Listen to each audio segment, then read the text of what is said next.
Hey, what is going on YouTube? Aaron here. We are in the main menu. We are looking at the new Azur Lane Wave. Let's go to the store. Here's the featured, but let's go over to the special tab. Here it is for all you waifu lovers out there. The Azur Lane Wave 3.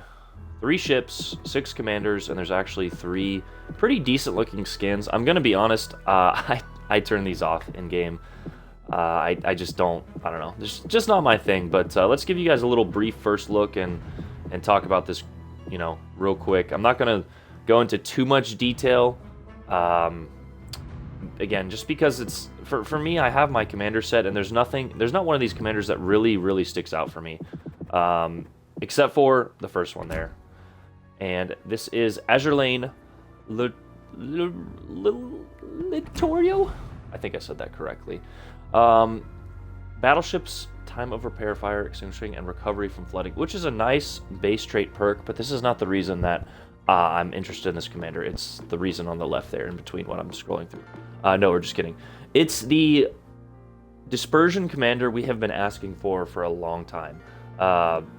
And unfortunately, it is gated behind a paywall. Wargaming is going to make you pay for this if you really want to get this dispersion commander. And we have her set up right now for full accuracy, full AP damage. I probably should take this off. For the Roma. I played the Roma last night, and I actually had some pretty decent success with her. It was a fun game.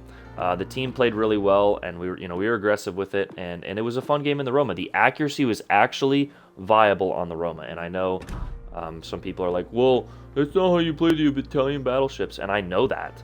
The Italian battleships are not meant to be these snipers that you play at long range, but the dispersion on them before was just atrocious. And I think when anybody, myself or Wargaming or anybody, tells us the player base that you have to play a ship a certain way, then I think that's when they just get upset and frustrated, because before, the only viable commander we had was D. Ravel, and this is a pure brawling commander. I have him set up right now for SAP secondary memes, with one, accuracy perk on there. But, with this new commander now, I want to play the Roma. You guys know I hated the Roma before. I actually sold it. Wargaming gave it back to me, so I probably owe them some silver, but whatever. And with the next update, the Roma will actually become obsolete, if we're being honest. If you want to look at the Vivaneto with Vittorio, you can have SAP secondaries with Rolling Smoke, and I'm assuming it can't be any worse dispersion, so why would I choose the Roma? And I need to do maybe a separate video on that. The Roma is still a good ship now. It wasn't a bad ship before, it just wasn't, in the meta of the game, it wasn't an excellent ship, although a lot of the armor can shatter HE shells, but again, you still have the chance for fire. But we're getting a little off topic. Let's go back to the rest of these commanders here. You have the crates. I'll try and drop the links for the drop rate, or link the drop rates for the crates down below, so you guys aren't wailing too much. But I think there's actually some pretty decent. Sorry, wrong tab. Double wrong tab. I think there's actually some pretty decent drop rates for these. And let's just do commanders first, then we'll do ships. Then we have Azuma, Japanese cruiser commander, I do believe. So let us look at her base trait. Increase maximum speed and incoming shell dispersion. So I know Hipper's going to like that one for the speed and the incoming fire dispersion. Maybe as an inspiration, although that would take away from one of his rudder modifications. Looks like an accuracy cruiser commander with, we've got a lot of range, fire. Looks like that aggressive type build. I like this perk here, although the AP on the Azuma is just underwhelming to me. So, but maybe if we get like a, I don't know, I'm trying to think of a Japanese cruiser that isn't like a Suzui or Mogami type, but, well, you could try the build regardless. Cruiser main AP shell damage, cruiser main shell penetration multiplier, but you lose a little bit of grouping. Wait, grouping. See, this is where Wargaming gets confusing, because it's in red. I believe it's worse grouping, but minus 5% grouping would actually be a better thing. That would be a smaller group if we're going like that. But I think it's worse grouping because it's in red. You usually don't have a perk like this that's all good. You know what I mean? Like 3 good things in a row. Usually it's a trade-off, like gyrating drill bits or something like that. That is Azuma. Let's look at Yukikaze, another Japanese destroyer commander, and I need to make a video on all the commanders in this game.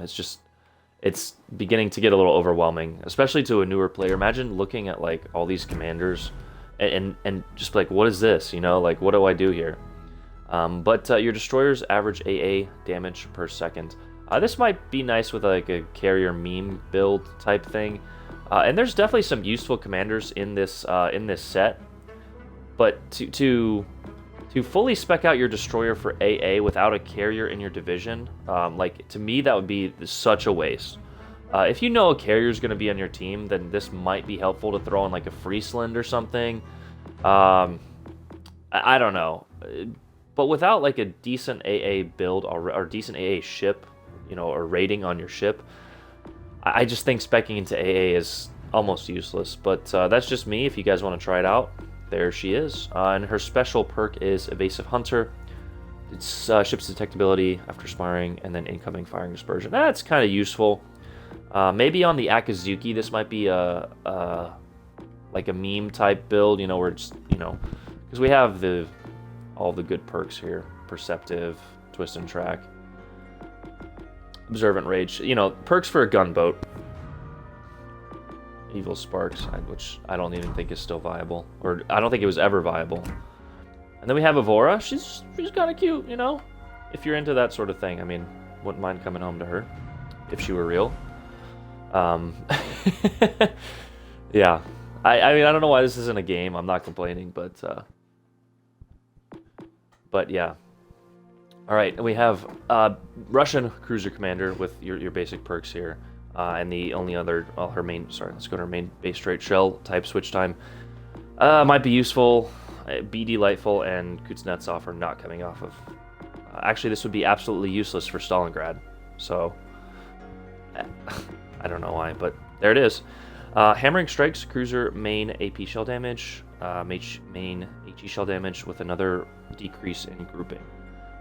Again, which, as described, should be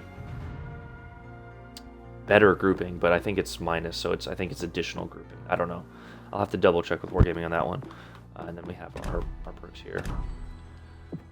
Finishing up, we have Montpellier, which is a commander you could throw on the weird Cleveland, and it increases your cruiser's AA gun firing range. So we're at 7% here with 12-2. So 16-4, I'm guessing, could get out to a decent chunk. But this is like a Norman Scott type build here. And then her special perk is All Out Assaults, Shell Grouping, Incoming Fire Dispersion, Incoming Damage. So see how incoming damage is +5 because that's red? Like, that's bad. So that's what leads me to believe. Excuse me. That's what leads me to believe it's worse. Hey, Raph. What's up, buddy? Doing a little video right now.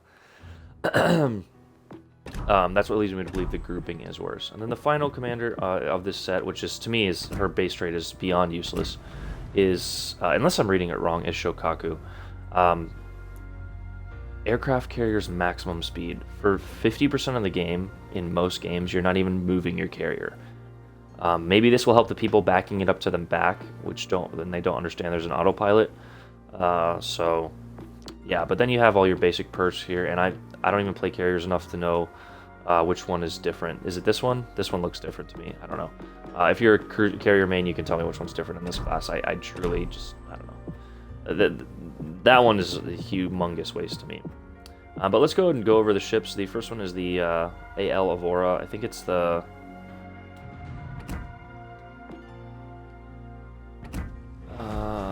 what is the ship?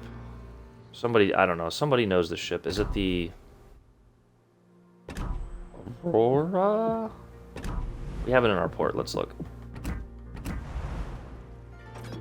We played tier 2 last night on the end of the stream there with a bunch of cannons. It was actually a lot of fun. So, AL Aurora, it's the, yes. So, yeah, it's the Aurora, I think. Is it the same ship? Yeah, it's the same ship. So I have 3 of the same ship now. It is the AL version of the Aurora, so I'm guessing there's perks that are slightly different, but if you're really concerned about the Tier 2 perks, the differences in the ship at Tier 2, then you can go look at it. But I do know that the final special, Aaron, because I am special, the, not the final, but the AL multiplier is a worse Cleveland, in my opinion. It has a better base rudder shift with a worse firing range and a slower reload. So if you know the minute details of this game, you know that American light cruisers are island spamming, island humping ships. So to increase that rudder and to decrease that reload is a pure waste, in my opinion. But if that's how you play the game, so be it. Then this is the ship for you. This is the second Tier 7 premium, I think, that you can just buy outright. I think the other one was the AL Baltimore. I mean, obviously in the campaigns, am I missing one? And the Global XP, but I think this is the only one that has been available in the store besides the AL Baltimore. So if you really want to, weeb your way to Tier 7, go for it. The last ship in this series is the AL Yukikaze, which is just a different Yukikaze. Let's look at the gun range here. 10-4 with a 6-second reload, and we need to make sure to put on the right commander. And then we have 10-kilometer torps. So it's a torp boat. It's a better torp boat. 10-kilometer torps with a 65 knot speed and a 6.3 concealment. So who do we have on our regular Yukikaze? The Yukikaze is a decent ship, not my favorite. It's just we didn't really need another Japanese destroyer. That playstyle has gotten so boring to me. I used to have a lot of fun with it when I didn't really, when I thought I was a lot better than I am now. Like you just think you're good for getting out on a flank and dev striking in an oblivious battleship and posting a mediocre game in a destroyer. I completely passed it.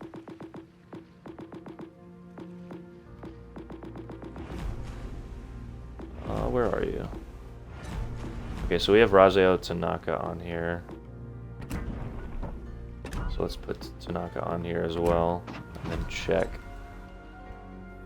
10-4 with an 8.3 reload and 8-kilometer 80 knot torps. So this is like a better Yukikaze. Let's put Tanaka on this one. 69 speed. Yeah. Ooh, torpedo detectability 2-3. Yikes.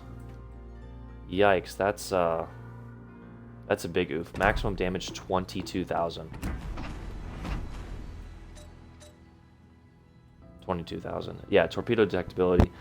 I guess you get a little decreased detectability. I can't remember another ship with a worse detectability like that, but whatever. And finally, let's just go ahead and show you guys the camos. I probably need to turn them on, and I'm in Tier 6 scrolling. Let's go Tier 7, and yeah.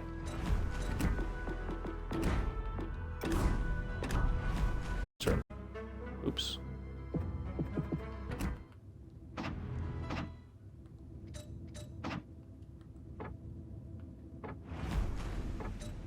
Okay, can we go down? Thank you.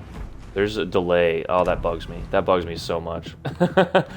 I pressed it and then pressed down, and then the other one just went. So that's actually a decent looking one for the Roma. It's kind of got a good mix of red and different off colors there. But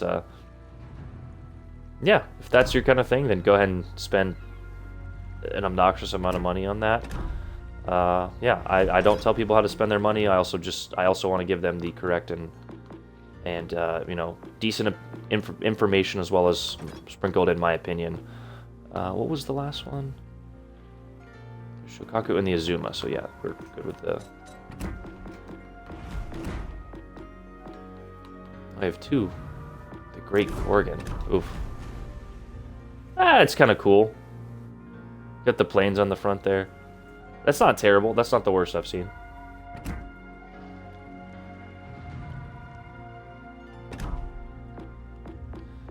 And then finally the Azuma.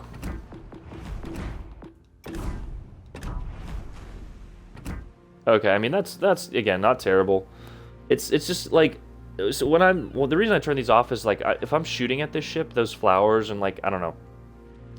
I just don't want to lose a game because I can't see the water line or the cross sections between the armor You know, like, because there's a certain angle at which, you know, if I'm shooting at a ship that can overmatch that, you know, I want to hit the front, you know, nose plate as opposed to the side armor. Maybe not on the Azuma. I think the armor is actually the same. Yeah, it's the same there. But for those players that know what I'm talking about, you know what I'm talking about. If you know, you know. But yeah, we'll try the Azuma with the Azuma Commander and the Roma with the Litirio, or whatever her name is. And get you guys probably a decent little video on her. You know, so thank you, Wargame, for adding a Litorio, for adding a Dispersion Commander, but I don't, like I said, I don't really like that it's behind a paywall. I don't know. We'll see if Wargaming maybe gives us another one sometime down the road, but you know, that is the Wargaming way. I'm half I'm half understanding because they're a business, but at the same time, I don't like that it's strictly behind a paywall. I just, pay to win to me is a big factor in this game, and I don't know, but that's just my opinions on it. Those are the basics of the commanders, what you can get, what it entails. This video is long enough, so for that, I'm out. Peace.